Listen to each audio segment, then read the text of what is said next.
வணக்கம். Daily news பேப்பருக்காக நான் சாலினி. வணக்கம்.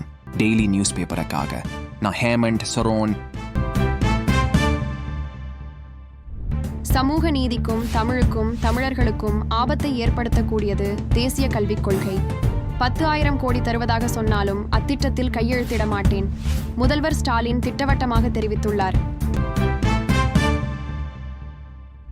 சென்னை சென்ட்ரல் கூடூர் வழித்தடத்தில் உள்ள பொன்னேரி கவரைப்பேட்டை ரயில் நிலையம் இடையே நாளை பராமரிப்பு பணி மேற்கொள்ள இருப்பதால் அந்த வழித்தடத்தில் இயக்கப்படும் மின்சார ரயில்கள் ரத்து செய்யப்படுவதாக தெற்கு ரயில்வே தெரிவித்துள்ளது. பிரதமரின் முதன்மை செயலராக சக்திகாந்த தாஸ் நியமனம் செய்யப்பட்டுள்ளார். பிரதமர் மோடியின் பதவிக்காலம் அல்லது மறு உத்தரவு வரும் வரை இவர் அப்பதவியில் நீடிப்பார்.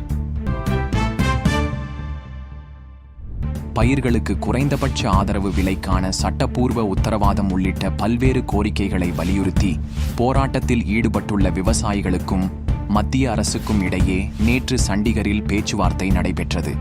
இதனிடையே மத்திய மந்திரிகளுடனான பேச்சுவார்த்தைகள் முடிவு பெறாத நிலையில் விவசாயிகளின் போராட்டங்கள் தொடர்கின்றன.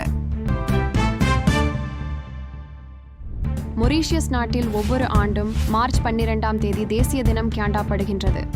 இந்நிலையில் அந்நாட்டின் 57வது தேசிய தின விழாவில் சிறப்பு விருந்தினராக பங்கேற்க பிரதமர் மோடிக்கு அழைப்பு விடுக்கப்பட்டுள்ளது.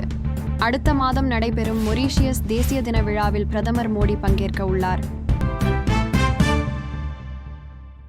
தெலங்கானாவில் குடிநீர் திட்ட சுரங்கம் தோண்டும் பணியில் மேற்கூரை சரிந்து விழுந்த விபத்தில் 8 தொழிலாளர்கள் உள்ளே சிக்கிக் கொண்டனர்.